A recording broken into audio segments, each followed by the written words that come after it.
So, those who say the world is mithya, you're very correct, the inner world is.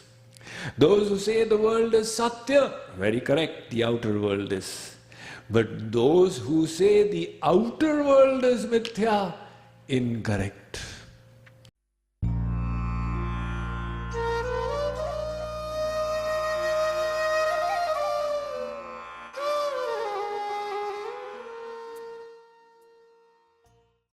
Sannyasi Ji Maharaj, you say that the world is mithya, it is an illusion of the mind. Yes. So you have become a person of knowledge, you are now seated in Brahma Gyan. The world should have ceased to exist for you. So why do you eat food then? When you are saying the world is mithya, prove yourself by stopping to eat. Well, I can't do it, but there have been yogis and munis in history who were not eating food. What were they doing? They were residing in the forest and eating fruits and berries. Fruits and berries is also a part of the world. If you are consuming them, you are utilizing the world. If your proposition is that the world is mithya, stop eating fruits and berries after you have become a Brahmagyani. Well, there were such yogis and munis who were not eating fruits and berries either. Now, what were they doing? They were just doing pranayam, vayu bhakshan. They were consuming the air. Yes, the air is also a part of the 5 great elements. As long as you are breathing, you are still not separate from the world. Stop breathing. Well, there were such yogindras and munindras in history who were not even breathing. What were they doing? They were simply sitting in samadhi, like Saubhari Rishi would do samadhi under the Yamuna. All right, but where were they sitting? On the earth. The earth is also a part of the world. And what to speak of anything, your body is a part of the world. You give this up, then we shall accept that you have completely finished the world. Nobody can get away from the world. This world is existing. Jagat Guru Shankaracharya is a Brahmagyani. He is writing books. If the world is mithya, where did the paper come from? Where did the pen come from? Otherwise, after Brahmagyan, don't write any books. The internal world is mithya. It's the creation of the mind. The external world was created by God because you will need it to maintain your body. Such a great yogi was Arjuna.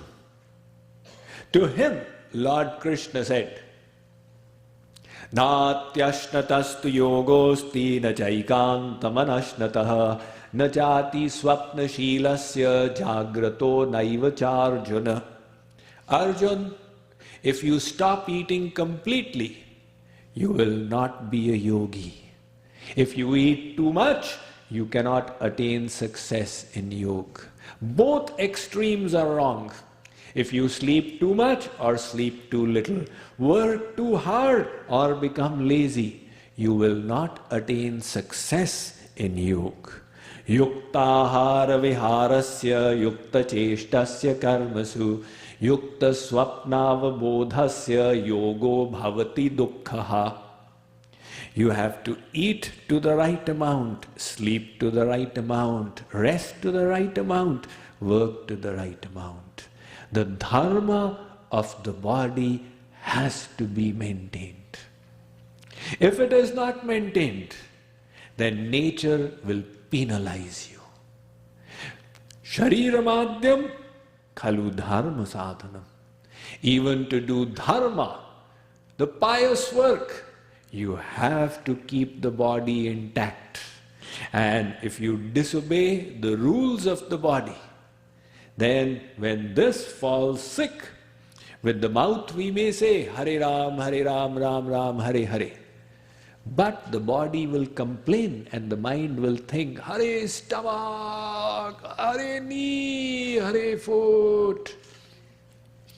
That spiritual attainment will not be achieved.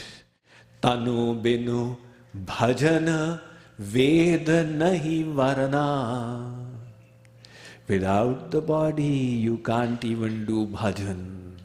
If the mind is in pain, then even the world does not seem nice. The wife is asking her husband, how much do you love me? The husband says, don't talk, I'm having a headache. The wife says, what is wrong with you? Why can't you answer my simple question? Hare, why are you eating my head? I'm telling you I'm having a headache. Now he doesn't even like the wife. When the body is in pain, he doesn't even like the world. Right now our position is the worldly love is so much and love for God is so little. Then if the mind gets into pain, how will we go towards God? That is why even to move in the spiritual direction, you have to maintain the material body. There's a story of the Buddha. First, before his nirvana, he practiced extreme austerity. He gave up eating and drinking and sat in meditation. Many days went by. When he is not receiving the nutrition, it is natural that he was growing weak. And within a few days, he became dizzy. His head started spinning. All his dhyan went for a 6. Some village women were passing by. Those village women with water pots on their head were singing a merry song. The words of the song fell in the ears of the Buddha. They were saying, tighten the strings of the tanpura. The tanpura, the stringed Indian musical instrument, its strings need to be tightened before playing so that they create a melodious sound. But if you tighten them too much, they will snap. The women were singing, tighten the strings of the tanpura, but don't tighten them so much that they break. These words fell into the ears of the Buddha. And he said, my God, these illiterate village women are singing words of such wisdom. Tighten your body, practice austerities. But not to the extent that the body itself is destroyed. In other words, even for spiritual progress, the material body needs to be maintained. Those spiritualists who deny its importance and who say material science is all useless, they are mistaken. Material science has its place in the scheme of things to a limited extent. For example, if you are living in household life, you need to know how to earn money. Without money, you can't maintain your body. Oh, but that's a material thing. True, but it is also necessary for you. Don't deny it. On the other hand, there are materialists who deny the importance of spiritual science. They say that spiritual science is all useless and waste of time.